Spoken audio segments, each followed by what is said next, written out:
Hi everyone. तो आज की वीडियो में हम लीगल जीके के इम्पोर्टेंट एमसीक्यूज अटेम्प्ट करेंगे और हर क्वेश्चन से कुछ ना कुछ न्यू लर्निंग लेंगे। ठीक है।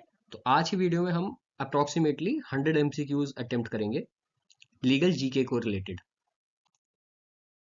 तो ये कुछ स्टार्टिंग क्वेश्चंस है। पहला क्वेश्चन क्या है? The first question is the only chief justice of India to act as a president of India. Option A is Hidayatullah, B V V Giri, Rajendra Prasad and Harilal J Kania, जिनको एच जे कैनिया भी लिख देते हैं। राइट। तो इसका करेक्ट आंसर क्या होगा? The correct answer would be A, Hidayatullah. He was the only chief justice who acted as a president of India. ठीक है। Second question, the first chief justice of the supreme court. This is an easy one, या आप लोगों ने अपनी legal GK की classes में पढ़ा भी होगा। The correct answer is Harilal J Kania. H J Kania भी इनको लिख देते हैं। ठीक है। Question number third, the retirement age of supreme Court जज is. The correct answer is 65। ठीक है। Fourth, who appoints the chief justice of India. The correct answer is president.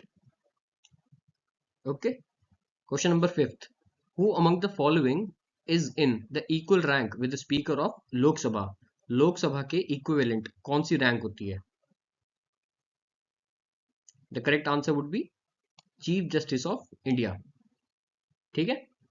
He is equivalent rank to the speaker of the Lok Sabha. चलिए आगे देखते हैं।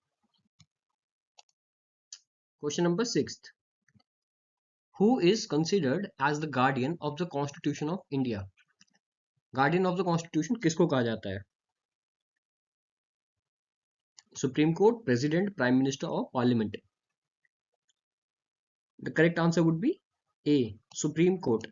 Supreme court को guardian of the constitution of India भी कहा जाता है। सुप्रीम कोर्ट के अंडर ही आपको रिट पिटिशन की पावर मिलती है अंडर आर्टिकल 32, जिसमें आपके पास 5 रिट होती हैं। ठीक है। हेबियस कॉर्पस होती है, प्रोहिबिशन होती है, मैंडेमस होती है, क्यू वारंटो होती है। राइट। और एक और होती है, वो आपका होमवर्क है आपको पता करना। मैंने 4 आपको बताई हैं, टोटल 5 रिट्स होती हैं अंडर आर्टिकल 32, जिसमें आप सुप्रीम कोर्ट जा सकते हैं। ठीक है। मतलब फंडामेंटल राइट जब आपके इन्फ्रिंज होते हैं। Question number seventh, the first जज to impeach face impeachment proceedings in the Rajya Sabha. ऐसे पहले जज कौन थे जिन्होंने इम्पीचमेंट का प्रोसेस फेस करा था in the Rajya Sabha? Justice V Ramaswami, justice A N Rao Roy, justice Y K Sabharwal और justice Sumrita Sen. The correct answer would be justice Sumrita Sen. Right. चलिए eighth, the article which deals with the power of president to consult Supreme court.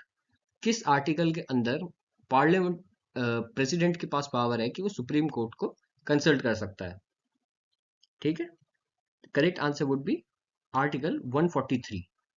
143 के अंदर president के पास ही power है to consult Supreme Court. Right. Ninth question, the power to increase और decrease the number of जजेस of supreme court rests with the. किसके पास ये पावर लाई करती है? क्वेश्चन पूछ रहा है। ऑप्शन है chief justice of supreme court, Rajya Sabha, Lok Sabha या फिर parliament. The correct answer would B D, parliament. ठीक है। Tenth, India adopted the idea of judicial review from Britain, USA, Canada और ऑस्ट्रेलिया। प्रीवियस ईयर के अगर क्वेश्चन पेपर देखे जाएं तो ये क्वेश्चन बहुत इंपॉर्टेंट है, क्योंकि हमेशा सोर्सेस से रिलेटेड एक ना एक क्वेश्चन पूछा ही जाता है। लास्ट 2 ईयर्स के अगर पेपर देखे जाए तो हमेशा एक क्वेश्चन सोर्सेस से लेकर आया गया है। तो इस क्वेश्चन में अगर जुडिशियल रिव्यू देखा जाए कहाँ से लिया गया है, so the correct answer would B USA. ठीक है। चलिए 11th, longest serving chief justice of India. सबसे लंबे टाइम तक सर्व करने वाले चीफ जस्टिस हमारे कौन थे? Y V Chandrachud, H J Kania, Patanjali Shastri और K N Singh. I guess आपको इसका आंसर पता ही होगा। The correct answer is Y V Chandrachud. ठीक है। 12th क्वेश्चन, द जजेस of high court are appointed by the, high court के जजेस जो हैं उनको कौन अपॉइंट करता है? प्राइम मिनिस्टर, प्रेसिडेंट, गवर्नर और CJI? The correct answer would be president, right? Okay. Andaman Nicobar islands comes under the jurisdiction of, this is again a very important question, jurisdictions को लेके भी क्वेश्चंस रिपीटेडली पूछे जाते हैं एग्जाम्स में। तो इस क्वेश्चन के साथ साथ आप जितने भी और कोर्ट्स, जितने भी और ऐसे प्लेसेस हैं जिनकी jurisdiction उनकी स्टेट में नहीं आती है, उनको भी आप नोट डाउन कर लीजिएगा, ठीक है। अब क्या पूछा जा रहा है कि अंडमान निकोबार आइलैंड किसके jurisdiction के अंदर आता है? उनके पास उनका खुद का हाई कोर्ट नहीं है, क्योंकि Calcutta high court, Kerala high court, Andhra Pradesh high court या फिर Odisha high court. So the correct answer would be Calcutta high court, ठीक है। कैलकाटा हाई कोर्ट में अंडमान निकोबार के जितने केसेस होते हैं उसकी jurisdiction कैलकाटा हाई कोर्ट के अंडर आती है। 14th is the judges of high court shall hold office until they retain the age of, high court की जजेस की बात करी जा रही है, सुप्रीम कोर्ट की हमने डिस्कस करा। Now for the high courts maximum age would be 62 years, ठीक है। 62 ईयर्स तक वो अपना ऑफिस अटेन कर सकते हैं, ठीक है। 15th, first high court to establish a green bench in India is Allahabad high court, Guwahati high court, Calcutta high court या फिर Bhopal high court? The correct answer would be Calcutta high court, right? 16th question is first state to start mobile court in India. ये recently काफी current affairs में भी रहा था। So the correct answer would be A, Haryana. इन्होंने पहला mobile court start करा India में। 17th, Kerala high court was established in the year, काफी फैक्चुअल क्वेश्चन है, लेट्स सॉल्व इट। पहला option 1950 November 1, 1952 November 1, 1954 November 1, 1956 November 1, right? So the correct answer would B 1956 November 1। 18th question, the number of districts that come under the jurisdiction of Kerala High Court is, the correct answer is B, 15. The first Chief Justice of Kerala High Court, the correct answer would be K.T. Koshi. 20th, the first judge who resigned from Kerala High Court, the correct answer would be V. Giri. ठीक है, ये questions सारे Kerala high court को लेकर थे, ठीक है। Next, the newly formed high court in India, newly formed high court कौन सा है यहाँ पर? इट इज सी, त्रिपुरा, क्योंकि रिसेंटली स्टेट बना है तो उसका हाई कोर्ट भी सबसे रिसेंट है। 22nd, the number of high courts in India, total high courts कितने हैं इंडिया में? 20, 21, 18 और 24? द करेक्ट आंसर इज 24, ठीक है। 23, 23rd, the union territory having its own high court, ऐसी कौन सी यूनियन टेरिटरी है जिसका खुद का हाई कोर्ट है? दिल्ली, लक्षद्वीप, अंडमान निकोबार, पुडुचेरी। अंडमान निकोबार का तो अभी हमने देखा कि इसकी jurisdiction कलकत्ता हाई कोर्ट में आती है, और बाकी के 3 ऑप्शंस में ऐसा कौन सा यूटी है जिसकी अपनी हाई कोर्ट है? This is an easy one, Delhi. Delhi के पास अपना हाई कोर्ट है और वो एक यूनियन टेरिटरी भी है, ठीक है। 24th, high court, the high court which has the most number of states in its jurisdiction, ऐसा कौन सा स्टेट है, ऐसा कौन सा हाई कोर्ट है जिसके अंदर maximum most amount of states आते हैं उसकी jurisdiction के अंदर? ठीक है, ऑप्शंस क्या है? कोलकाता, बॉम्बे, पंजाब और गुवाहाटी। सो the correct answer is Guwahati high court, ठीक है। आपका होमवर्क है कि पता लगाएं कि गुवाहाटी हाई कोर्ट के अंदर कौन से स्टेट्स आते हैं, इसको नोट डाउन करें और इंपॉर्टेंट मार्क करें, और अपना जो होमवर्क मैं बता रहा हूँ जो भी चीजें उनको प्लीज फॉलो करें, ठीक है। Question number 25, the oldest high court in India, सबसे पुराना हाई कोर्ट कौन सा है? Madras high court, Calcutta high court, Bombay high court और पटना हाई कोर्ट? तो पटना हाई कोर्ट तो आप ऐसे भी एलिमिनेट कर सकते हो, क्योंकि इनिशियली मद्रास कलकत्ता और बॉम्बे ही मेन सेंटर थे, क्योंकि हाई कोर्ट जो पहले के टाइम पे बने थे वो ब्रिटिशर्स के टाइम पे बने थे, और यही मेन सेंटर थे उनके काम करने के। ठीक है, तो करेक्ट आंसर क्या होगा इसका? Calcutta high court. ठीक है, ओल्डेस्ट हाई कोर्ट था कैलकटा में। चलिए अब आगे 26 पे। द पावर टू इंक्रीज और डिक्रीज द नंबर ऑफ जजेस of supreme court rests with the, इसका आंसर क्या होगा? Chief justice of India, president, parliament और none of the above. The correct answer is parliament. ठीक है, वो इंक्रीज भी कर सकते हैं और डिक्रीज भी कर सकते हैं।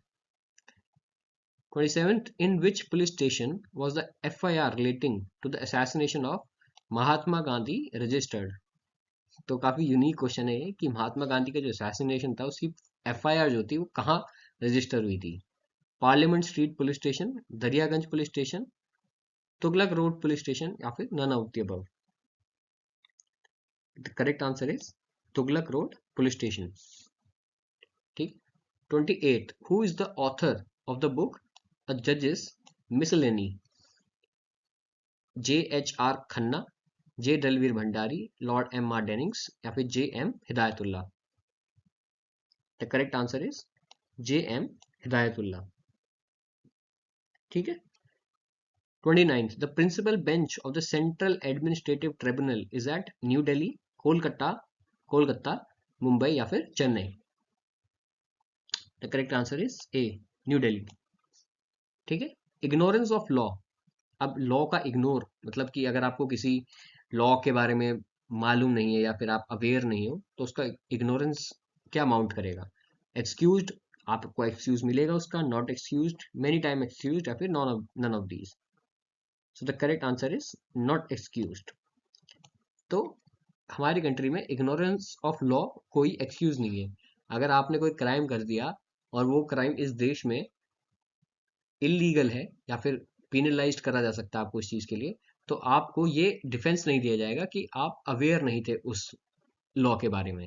राइट? अगर आप कोई रेड लाइट ब्रेक करते हैं तो आप ये नहीं बोलेंगे कि आपको इस देश के ट्रैफिक रूल्स के बारे में आप अवेयर नहीं थे। ठीक है, तो वो आप डिफेंस नहीं ले सकते कि आपको इग्नोरेंस थी उस चीज की। राइट, नेक्स्ट देखते हैं। Okay, so here we have 31st question. Out of the following, which statute is older than the other? Indian Contract Act 1852, Transfer of Property Act 1862, Indian Penal Code 1860 और Companies Act 1972? So अगर आप देखे जाए तो Indian contract act 1852 लिखा है और Indian penal code 1860 लिखा है। तो इन दोनों में जो करेक्ट है वो इंडियन पीनल कोड है, क्योंकि इंडियन कॉन्ट्रैक्ट एक्ट जो है वो 1872 का है। तो this is an incorrect information जो कि ऑप्शन ए में दी गई है। So the correct answer would B Indian Penal Code 1860. Right? 32. Lawyers are officers of the court and are constituted into an independent profession under the Constitution of India, Indian Penal Code, Civil Procedure Code, या फिर Advocates Act? The correct answer is Advocates Act. तो Advocates Act के अंदर lawyers का profession सारा का सारा describe करा है, मेंशन कर रखा है। ठीक है।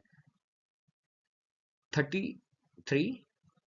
In relation to a case, the term res subjudice means, res subjudice का क्या मतलब है? The case has been decided by a court. The case decided by a lower court could be appealed to a higher court. A case has been dismissed by a court, या फिर the case is pending before a court. The correct answer is the case is pending before a court. ठीक है। 34th, remarks of a judge which are made casually and are not relevant to the case in hand are known as obiter dicta, ratio decidendi, precedent, binding source of law. The correct answer is obiter dicta. तो दो चीजें होती हैं किसी भी judgement में, एक होती है ऑबिटर डिक्टा, दूसरी होती है रेशियो डिसेंडी। रेशियो डिसेंडी क्या होता है?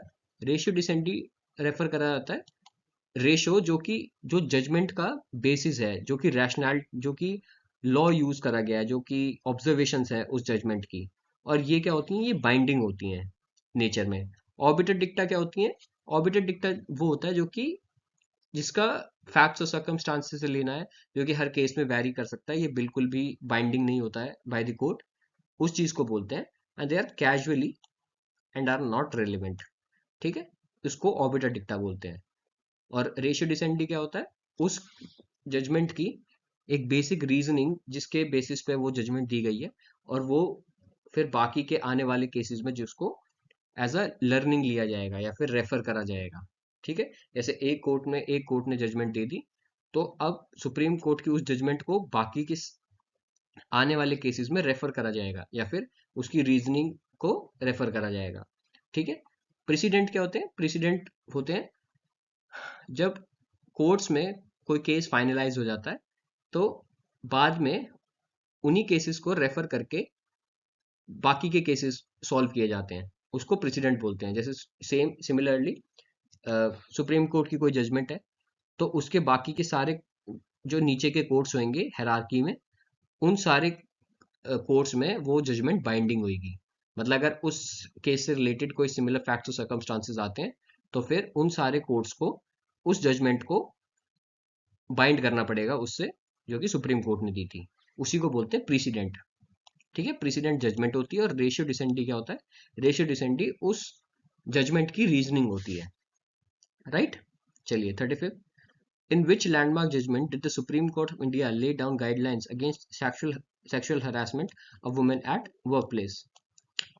निबत Behera versus state of Odisha, Hussain Ara Khatoon versus state of Bihar, Maneka Gandhi versus union of India, और Vishakha versus state of Rajasthan.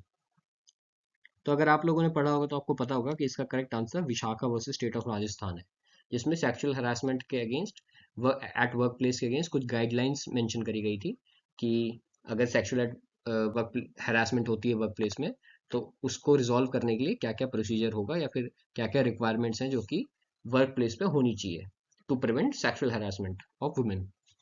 ठीक है, चलिए 36। Who is associated with the remark, the law in its majestic equality forbids rich and poor alike to sleep under bridges, to beg in the streets and to steal their bread? तो ये किसके कहे हुए शब्द है? The correct answer is Anatole France. ठीक है, चलिए 37। The act which is not enacted by the Britishers for India, Indian penal code, Indian contract act, prevention of corruption act, और इंडियन एविडेंस एक्ट। देखिए, Indian evidence act, Indian contract act और Indian penal code, ये तो हमको पता ही है कि ये ब्रिटिशर्स के दिए हुए हैं। Only the prevention of corruption act, ये हमारे को ब्रिटिशर्स ने नहीं दिया है। So correct answer would be C. Right, 38। Parties to a dispute में refer their disputes to an independent third party under the provisions of, किसके अंडर आ सकते हैं ये? CPC, CRPC, arbitration and conciliation act 1996, और या फिर लिमिटेशन एक्ट 1963।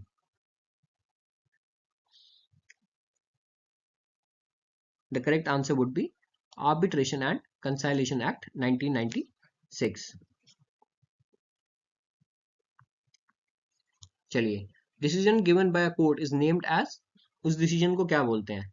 एडजुकेशन, मीडिएशन, कंसाइलेशन या फिर arbitration? The correct answer is adjudication. ठीक है, 48। Under the Indian majority act a major is a person who has attained the age of, कौन होता है? 21 ईयर वाला, 18, 17 या फिर 15? This is easy. 18 ईयर्स अगर आपने अटेन कर लिए then you will be considered as a major. ठीक है, चलिए, उससे पहले अगर आप 17 साल के हैं, इवन आप 17 ईयर्स 11 मंथ्स के हैं, even then you will be considered as a minor. और वो एक मंथ या फिर वन डे भी काफी इंपॉर्टेंट रोल प्ले करता है आपको मेजर और माइनर डिक्लेयर करने में। ठीक है, चलिए next. A person whose guardian has been appointed the attains the age of majority at, question पूछ रहा है, a person whose guardian has been appointed attains the age of majority at. ठीक है, तो क्वेश्चन इज 21 ईयर्स। ठीक है, चलिए 47। Lex fori means, lex fori का क्या मतलब होता है? The law of the place, the law of the court in which case is tried, the law of the place where contact contact is made या फिर none of the above. The correct answer is the law of the court in which case is tried. ठीक है। 43rd, what does the phrase lex est norma recti means? Law is a rule of right, law ruler the right, law is a rule of state, या फिर law follows equity? Correct answer is law is rule of right। ठीक है। 44th, the uniform civil code was discussed at length in the case of uniform civil code के बारे में किस case के under काफी विस्तार में चर्चा करी गई है? Golaknath case, Kesavananda Bharati case, Shah Bano case या फिर Indira Sawhney case? The correct answer would be Shah Bano case. ठीक है। केशवानंदा भारती के अंडर तो हमारा बेसिक स्ट्रक्चर डॉक्ट्रिन आ जाता है। ठीक। शाहबानो का केस था जिसके अंडर यूनिफॉर्म सिविल कोड को लेकर काफी विस्तार में चर्चा करी गई थी। 45th question, the first law commission was established in India under the chairmanship of which viceroy? किन वाइसरॉय के under first law commission establish करी गई थी? Lord Canning, Lord Macaulay, Lord William Bentinck या फिर Lord Dalhousie? The correct answer is Lord Macaulay. ठीक है। इन्हीं के under first law commission establish करी गई थी इंडिया में। 46th, where has been established high court for the state of Uttarakhand? Uttarakhand का हाई कोर्ट कहां पर एस्टैब्लिश्ड है? नैनीताल, देहरादून, पौड़ी या फिर रांची? ऑफ कोर्स रांची तो नहीं होगा, पौड़ी, देहरादून और Nainital. The correct answer would be A, Nainital. Nainital में हाई कोर्ट स्थित है उत्तराखंड का। चलिए next 47th is persona non grata, इसका क्या मतलब होता है? Personal favour which is legal, an unwelcome person, prisoner of war या फिर person not eligible for subsidize और grants? The correct answer is an unwelcome person, persona non grata. ठीक है। 48, the term immemorial under the English law refer to a usage which has existed prior to? immemorial किस law को refer करा जाता है? ये time period दे रखा है। The correct answer is 189 AD। इससे पहले के लॉ को immemorial बोलते हैं। ठीक है। 49, the first country to legalise euthanasia? Belgium, Netherland, Finland या फिर Switzerland? The correct answer is Netherland. ठीक है। 58, the second country to legalise euthanasia? First country तो हमको पता है नीदरलैंड है, सेकंड कंट्री क्या है? Second country Belgium, Netherland, Switzerland या फिर Finland? So the second country is Belgium. Right. चलिए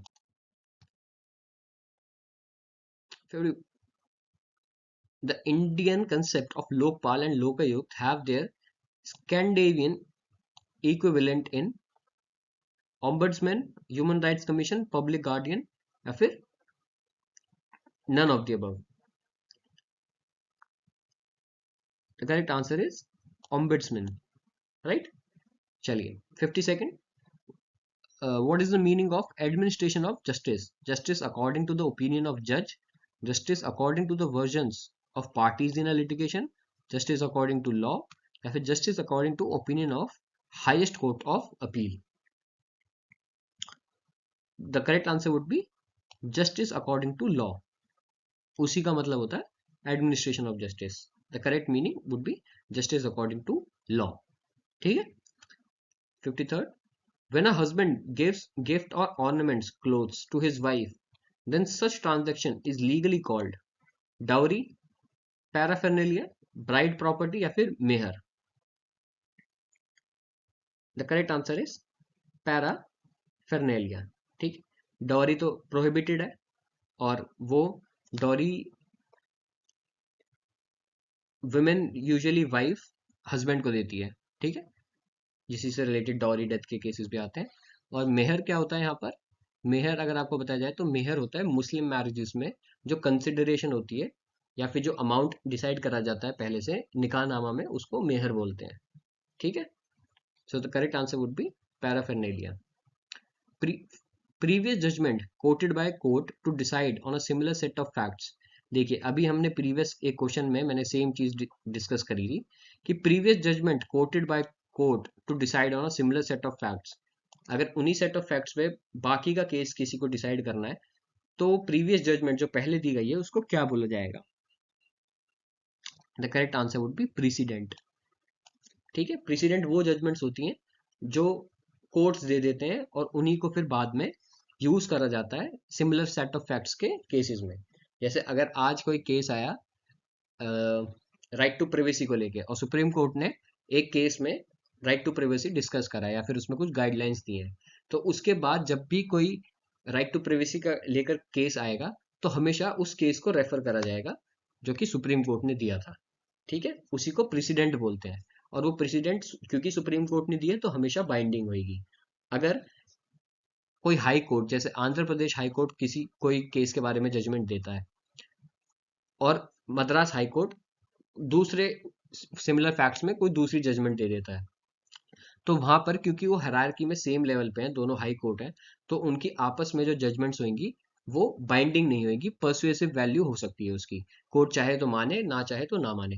लेकिन क्योंकि सुप्रीम कोर्ट हायरार्की में सबसे ऊपर आता है तो उसकी दी हुई जजमेंट्स जो है नीचे के सारे लोअर कोर्ट्स को फॉलो करनी होंगी, वो बिल्कुल बाइंडिंग होगी। ठीक है, किसी स्टेट में अगर हाई कोर्ट की कोई जजमेंट है तो उसके नीचे जितने भी डिस्ट्रिक्ट कोर्ट्स होंगे उनको उसकी जजमेंट फॉलो कर ली होंगी। लेकिन जरूरी नहीं कि किसी और स्टेट के डिस्ट्रिक्ट कोर्ट को भी दूसरे स्टेट की हाई कोर्ट की जजमेंट्स को फॉलो करना जरूरी हो। उनके लिए उनके हाई कोर्ट से दी हुई जजमेंट जो है वो इंपॉर्टेंट होगी और वो बाइंडिंग होगी। ठीक है, चलिए। The term quasi means void valid as if it were या फिर null. The correct answer would be as if it were. ठीक है, चलिए नेक्स्ट। 56 द रीजन और ground of a judicial decision is known as. ये भी मैंने आपको सेम क्वेश्चन की रीजनिंग में बताया, तो आपको इसको सॉल्व करना ही करना है। द रीजन जो रीजनिंग होती है, ठीक है, जो दी जाती है जुडिशियल डिसीजन में, उसको क्या बोलते हैं? Rationalism, ratio decidendi, obiter dicta या फिर res judicata. Okay, the correct answer is ratio decidendi. ये जस्ट मैंने आपको पहले के क्वेश्चन में बताया था जिसमें हमने ऑर्बिटर डिक्टा डिस्कस करा था। ठीक है, चलिए। Precedents are taken as binding and authoritative on later cases because of the binding principle of ratio descendendi, stare decisis, obiter dictum या फिर none of the above. The correct answer is stare decisis. ठीक है, presidents के बारे में discuss कर रहा है कि उसका जो बाइंडिंग इफेक्ट होता है वो किस वजह से होता है। ठीक है, it's on the principle of stare decisis. 58 which of the following is an act of parliament? legislation, statute, policy या फिर bill? the correct answer would be statute. ठीक है, चलिए। टेस्टामेंट मींस, टेस्टामेंट का क्या मतलब होता है? A will, court decision, documentary evidence या फिर parole evidence? The correct answer is a will. ठीक है, 68 the name and fame of a trading firm is legally called? Trade name, goodwill, trade secret या फिर reputation? It's called as goodwill, right. चलिए। Which is referred as fourth state? Supreme court, president, press या फिर prime minister, PM? ये तो सबको पता ही होगा। The correct answer is press. इसको चौथा स्तंभ बोला जाता है। द फोर पिलर्स जो है ना हमारे, एग्जीक्यूटिव, जुडिशरी, लेजिस्लेचर, उसी में फोर्थ जो है वो प्रेस है। 62nd क्या है? Who is the first Indian barrister? Mahatma Gandhi, Chittaranjan Das, Narendra Mohan Tagore या फिर Subhash Chandra Bose? The correct answer would be Narendra Mohan Tagore. ठीक है, option C would be the correct one. 63rd Mukherjee commission relates to. Mukherjee commission किस चीज से रिलेटेड है? Indira Gandhi assassination case, disappearance of Subhash Chandra Bose, Rajiv Gandhi assassination case या फिर none of the above? The correct answer would be disappearance of Subhash Chandra Bose. ठीक है, चलिए। 64th under the Advocates Act 1961, the punishment for a person illegally practicing in courts and before other authorities in India amounts to imprisonment up to 5 years, imprisonment up to 2 years, 1 year या फिर 6 months. The correct answer would be option D, imprisoned up to 6 months. चलिए, what is the meaning of special economic zones? SEZ भी जिसको बोला जाता है. The place wherein no economic policies do apply, the places where industries can operate without any control, the places where industries get certain tax advantages, या फिर the places wherein abundant of metal crusts are found. The correct answer would be the places where industries get certain tax advantages. ठीक है, उनको बोला जाता है special economic zones. चलिए 66, the principle of non intervention of government in economic affairs of the country is termed as economic liberalization, laissez-faire, globalization और या फिर utilitarianism. The correct answer would be laissez-faire. आपका होमवर्क है कि ये पता लगाएं कि ये हमने कौन सी कंट्री से लिया है. हालांकि अगर किसी को लैंग्वेज पे अच्छी कमांड है या फिर नॉलेज है तो आपको पता चल जाएगा कि किस कंट्री से हमने लिया है. बाकी आपको होमवर्क है ये पता लगाना. ठीक है. 67th, which is not a part of alternative dispute resolution, mediation, conciliation, litigation या फिर arbitration. The correct answer would be litigation. ठीक है, ये part of alternative dispute resolution नहीं है. ठीक है, ADR जिसको बोलते हैं शॉर्ट में. Right.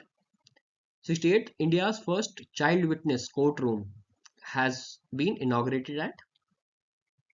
The correct answer would be Karkodoma Court complex in Delhi. ठीक है. 69th, qualification of a person to practice as an advocate in India is. The correct answer would be C, on obtaining a degree in law and being registered with a state bar council. ठीक है. चलिए, contempt of court under Contempt of Court Act 1971 includes civil contempt, criminal contempt या फिर both A and B. The correct answer would be both A and B. Civil भी हो सकता है और क्रिमिनल भी हो सकता है.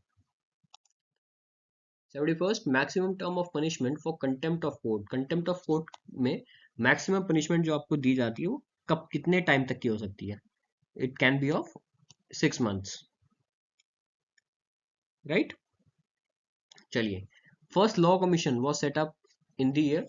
हमने देखा था कि फर्स्ट लॉ कमीशन जो है वो हुई तो लॉर्ड मैकॉली के अंडर हुई थी, लेकिन कौन से साल में हुई थी? It is in 1955. SITA stands for South India tariff act, suppression of immoral traffic act, Soviet India trade activities या फिर none of the above. The correct answer would be suppression of immoral traffic act. ठीक है, ये सीता की full form है.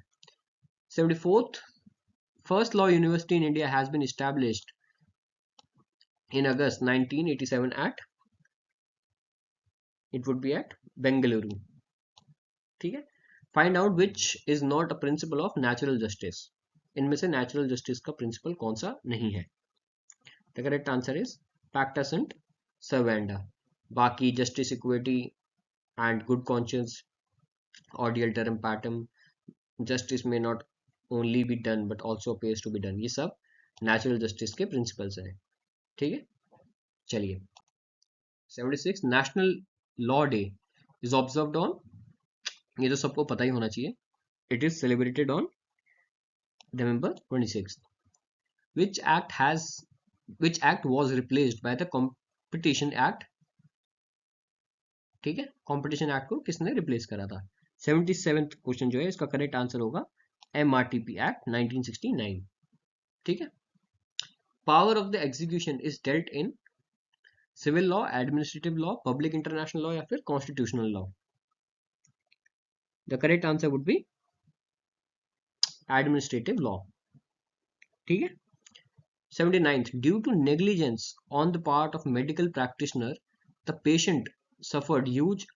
ये loss होगा, mistype हो गया. ठीक है. The patient meant to seek compensation from the doctor, he can approach consumer disputes redressal forum, criminal court, district court या फिर civil court? The correct answer would be consumer dispute redressal forum. तो ये अगर कोई doctor की negligence पे अगर आपको कोई लॉस होता है या फिर फिजिकल इंजरी भी हो जाती है तो आप कंज्यूमर कोर्ट जा सकते हैं, क्योंकि कंज्यूमर प्रोटेक्शन एक्ट जो है उसके अंडर जो पेशेंट होता है ना वो भी एक कंज्यूमर होता है। ठीक है, और जो डॉक्टर है वो एक सर्विस प्रोवाइड कर रहा है आपको, इज अ सर्विस प्रोवाइडर, और जो पेशेंट है वो एक कंज्यूमर है उस सर्विस का। इसलिए कंज्यूमर कोर्ट्स के अंडर इस चीज को पुट इन करेगा गया है। तो आप अगर किसी डॉक्टर के नेग्लिजेंस की वजह से आपको कोई लॉस होता है तो आप कंज्यूमर कोर्ट जा सकते हैं।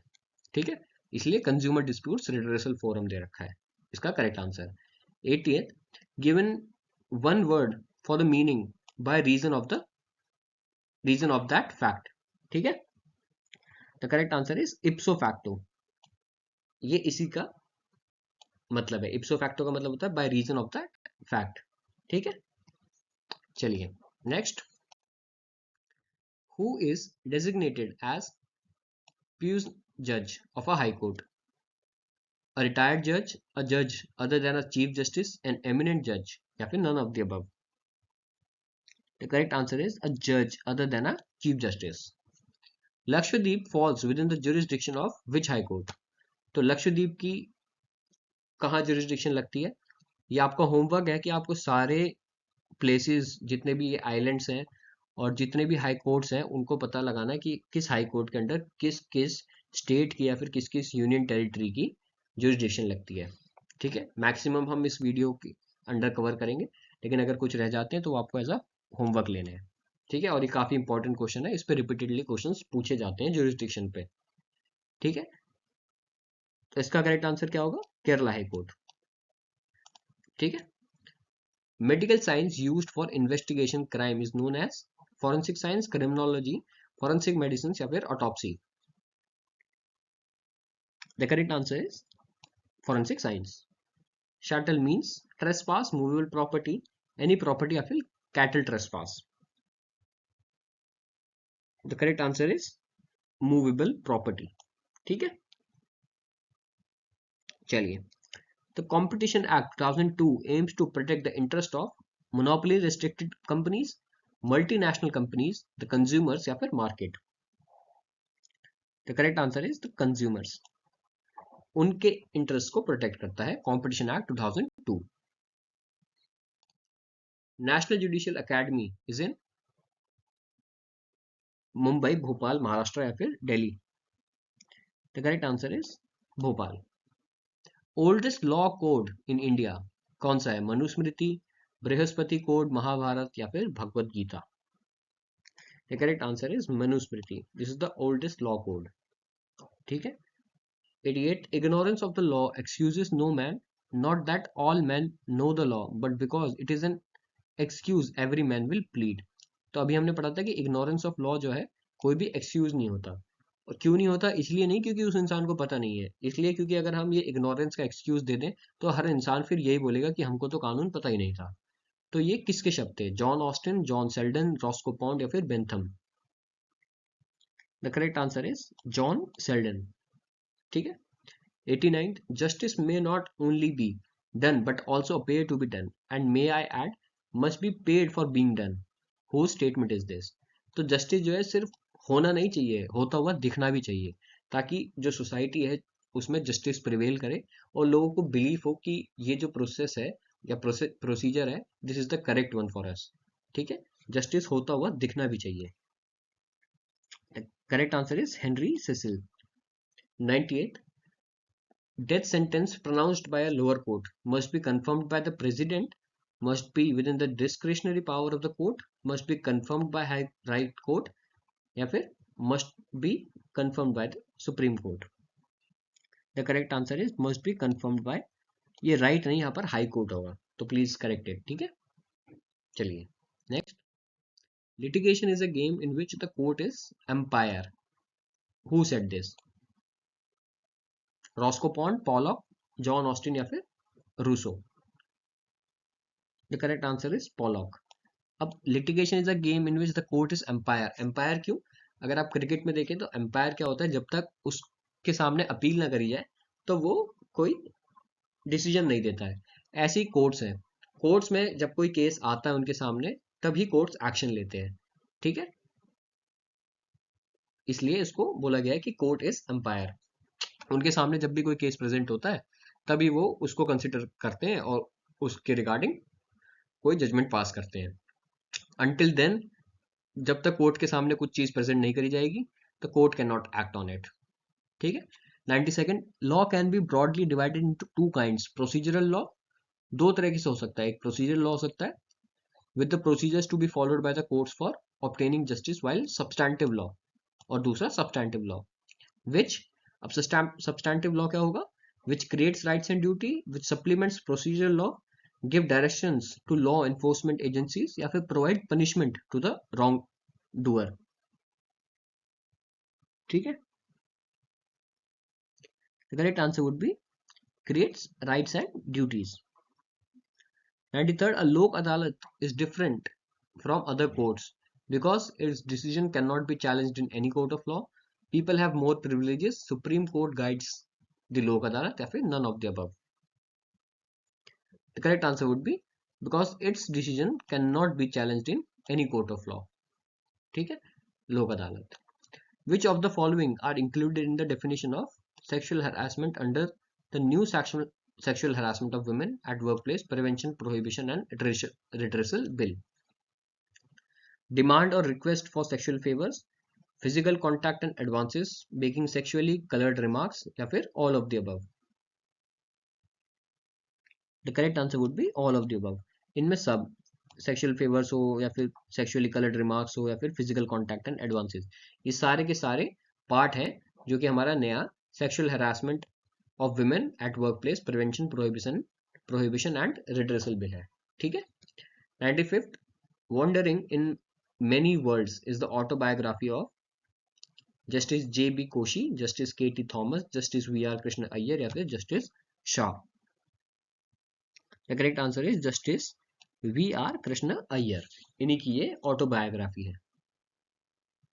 Next, 96th, who was the first judge of the Supreme Court to be directly appointed from the bar? Kuldeep Singh, S.K. Sikri, Y.V. गिरी या फिर K.T. Shah। The correct answer is S.K. Sikri। He was the first judge of the Supreme Court जिनको directly appoint करा गया था बार से। ठीक है, और यहाँ पर बार मतलब बार एसोसिएशन। ठीक है। 97th, who was the first chairman of National Human Rights Commission? Justice Ranganath Mishra, justice Ahmadi, justice Narayan कुरुप या फिर justice Bharucha. The correct answer is Justice Ranganatha Mishra। He was the first chairman of the National Human Rights Commission। 98th, House of Lords was the highest judicial tribunal of United Kingdom, United States, Germany या फिर Canada। The correct answer is United Kingdom। House of Lords जो है, it was the highest judicial tribunal। ठीक है, जब आप अपने law schools में जाएंगे भी तो भी आप देखेंगे कि जो पहले के केसेस होते थे उनमें हाउस ऑफ लॉर्ड्स की जजमेंट्स और प्रीवी काउंसिल इनके जजमेंट्स को एक्नॉलेज करा जाता था। ठीक है। 99th, the right of a party to initiate an action and to be heard from before a court of law is called lex loci, right in rem, locus standi या फिर legal right। The correct answer is locus standi। The high court in India were first started at Delhi and Calcutta, Madras and Calcutta, Bombay and Delhi या फिर Bombay, Madras and Calcutta. तो हमने पहले question में तो देखा था कि कैलकाटा में सबसे पहले आया था, लेकिन साथ ही साथ बॉम्बे और मद्रास में भी हाई कोर्ट्स स्टैब्लिश करे गए थे इनिशियली। ठीक है,